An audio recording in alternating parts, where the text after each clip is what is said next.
On se retrouve aujourd'hui pour une vidéo que j'attendais depuis longtemps à faire. Un haul sur ma chaîne, c'est le premier haul de ma chaîne.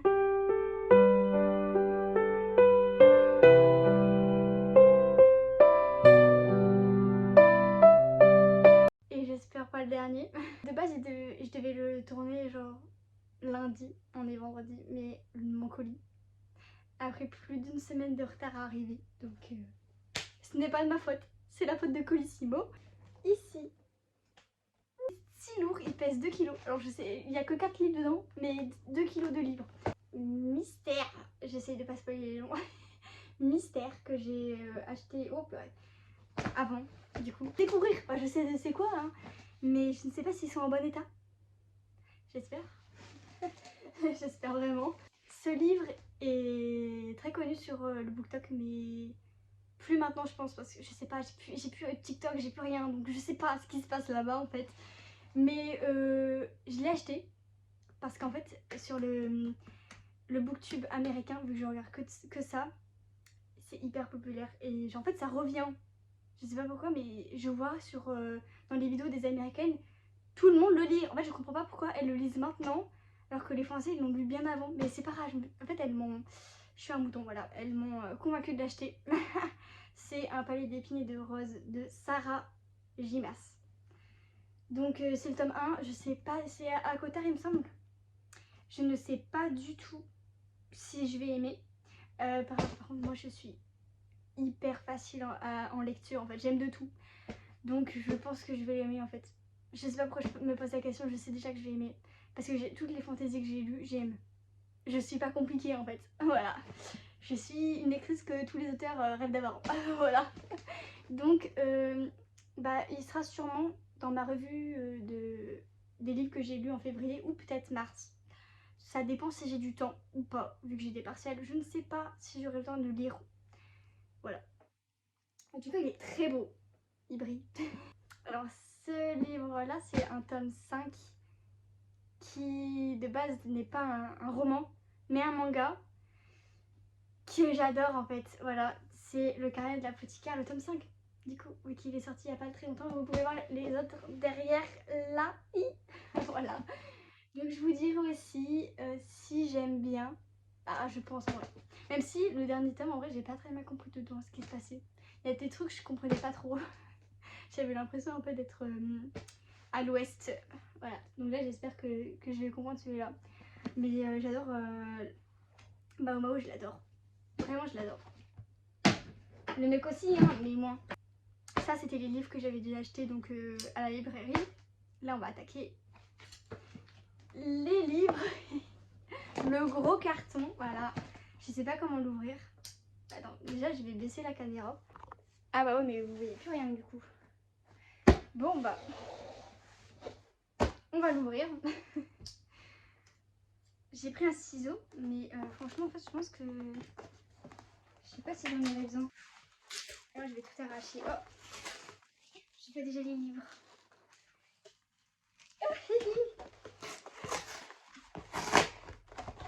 Si, j'arrache trop mal. Oh là là. Oh là là. Ok. Je vous montre un petit aperçu.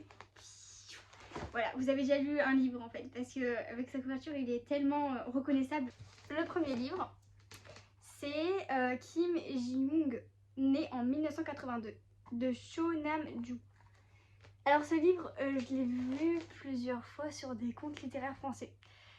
J'ai dit que je regardais que des américaines, mais quand je regarde des français, en vrai, c'est plutôt des booktubeuses, je pense, qui lisent des livres plutôt contemporains ou classiques, des trucs comme ça, féministes, enfin des trucs comme ça. Et ce livre-là, je l'ai vu sur le compte de Juliette. Je ne sais plus c'est quoi la suite, mais je sais qu'elle s'appelle Juliette. Donc je vous mettrai sûrement son compte quelque part. Parce qu'à chaque fois qu'elle fait des vidéos de lecture, en fait, j'ai envie d'acheter tous les livres qu'elle lit. Voilà. Donc là, avec celui-là, elle m'a eu. Surtout qu'il est pas cher, il est vraiment pas cher. Et bah j'espère qu'il va un peu informer, enfin je pense beaucoup même. Et Kim Ji-young est une femme ordinaire, affublée d'un prénom commun, le plus donné en Corée du Sud en 1982. L'année de sa naissance Elle vit à Séoul avec son mari et leur petite fille. Elle a un travail qu'elle aime mais qu'il lui faut quitter pour élever son enfant. Et puis un jour, elle commence à parler avec la voix d'autres femmes. Qu'a-t-il bien pu lui arriver? Voilà. Il me semble qu'on va voir plusieurs vies, genre de plusieurs femmes dedans. Ça a l'air hyper intéressant. Parce qu'en fait, on se rend pas compte avec tous les influenceurs qui vont en Corée du Sud, etc. Mais c'est pas le pays le plus en termes de droits et tout aux femmes, pas du tout. Mais bon. C'est le que j'attendais le plus. Je sais pas. Ah ouais, ça va, ils m'ont mis des livres en bonne qualité, hein. Je m'attendais pas à ça. Hein. Parce que d'habitude, quand vous commandez sur internet, les librairies, ils mettent les pires livres qui se vendent pas. Mais là, non, ça va, c'est des livres en bonne qualité.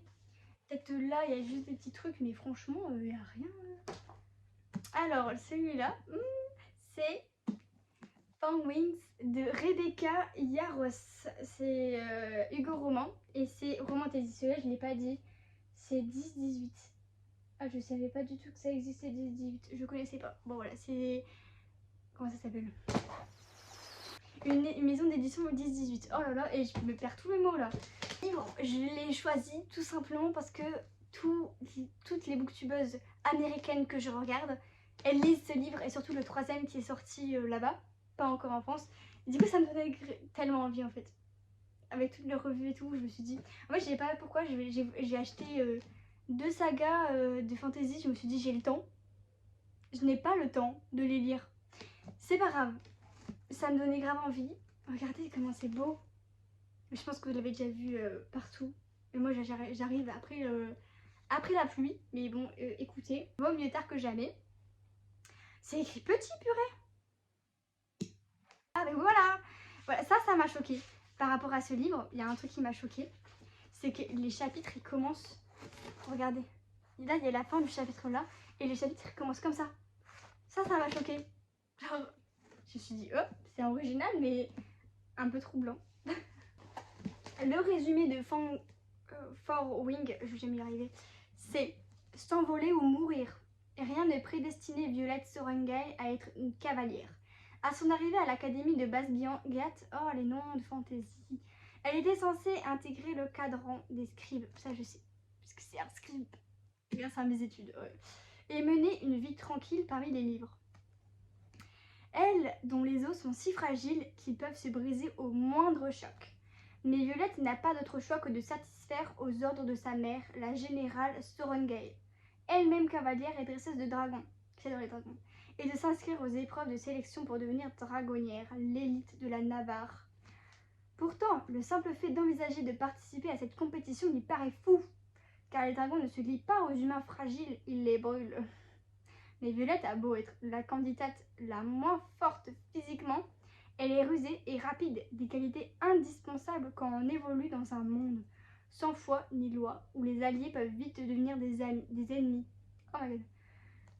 Violette va devoir penser à un plan solide, car cette aventure n'a que 2 issues. Passer toutes les épreuves ou mourir. Bon, on sait déjà qu'elle ne meurt pas, sinon il n'y aurait pas 2 autres tomes après. Je garde le meilleur pour la fin parce que ça, je l'ai acheté, mais... Oh, c'est juste parce que ça me rappelle mon enfance. Ça... Ok, alors... Oh purée, c'est une brique. Je m'attendais pas à autant de pages. Ok. Alors, j'ai acheté, vous voyez déjà avec le vert, All of Us Villains de... Oh purée. J'allais dire la maison d'édition de l'auteur. Donc j'ai acheté All of Us Villains. Oh, je me suis... Il y en a un qui va. De Amanda Foody et de C.L. Herman. Oh là là, la couverture avec le... Tellement longtemps, j'ai lu en plus le 1 et je sais pas pourquoi j'achetais jamais le 2. Là, je me suis dit, bah c'est l'occasion, écoute. Donc j'ai pris. Oh, regardez, non, par contre, la différence. Genre, la différence. Alors c'est le tome 2, donc je peux pas vous dire le résumé, enfin lire le résumé, sinon ça vous spoil. Ah oui, du coup, je vais vous lire le résumé du tome 1 à la place du résumé du tome 2, vu que bah, c'est un tome 2, donc ça va vous spoil. Alors le résumé du tome 1, c'est quand s'élève la lune de sang et que s'abat le voile pourpre, le tournoi magique d'Ilvernat peut commencer. Les 7 familles maudites de la ville désignent alors chacune un champion pour lutter jusqu'à la mort. Leur objectif, contrôler les ultimes ressources de haute magie. Au cours de cette compétition, tous les coups sont permis, que le cruel l'emporte. Il me semble qu'ils ont dit que c'était un mélange entre Hunger Games et, et Harry Potter.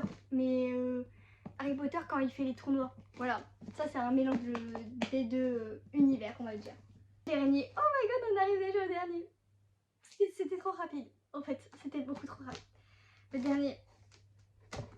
Alors, si vous avez eu la même enfance que moi, vous allez connaître en fait la BD, parce que c'est une BD. Voilà, c'est pas Lou. Je vous le dis direct, c'est pas Lou. Parce qu'à chaque fois qu'on pense BD enfance, on pense à Lou. Je n'ai jamais eu de BD Lou. Et je pense que ce sera un regret toute ma vie. Alors, j'ai peur.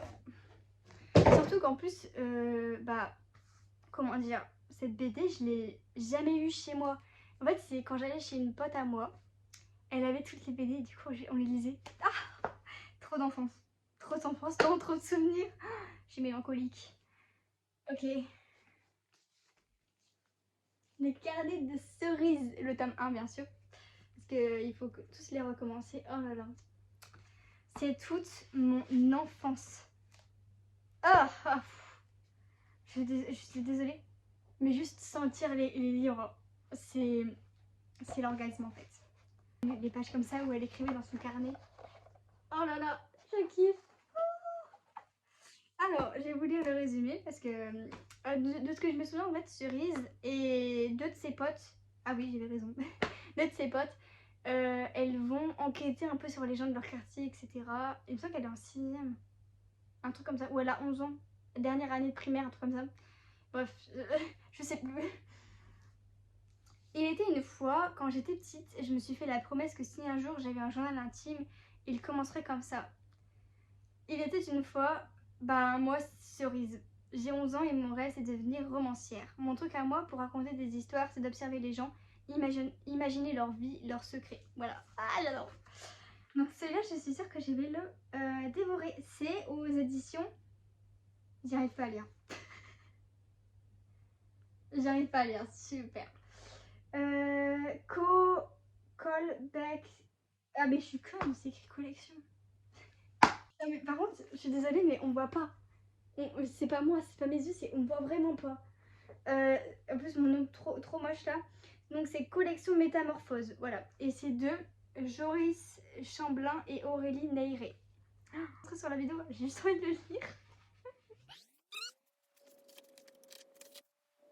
Je vais vous laisser, je vais aller le lire pour me me replonger dans mon enfance. Tellement hâte de tous les lire là. J'ai vraiment tous envie de les lire. Il n'y en a pas un où j'ai pas envie de le lire. Ça va être compliqué de choisir lequel commencer, vraiment. Oh là là. Ah, oh non. Ah, je tombe.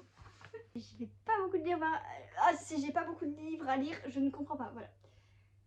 J'ai réussi à enfin dire une phrase complète. La vidéo est finie, j'espère qu'elle vous a plu. Moi, elle m'a beaucoup plu. Et on se retrouve prochainement pour une nouvelle vidéo.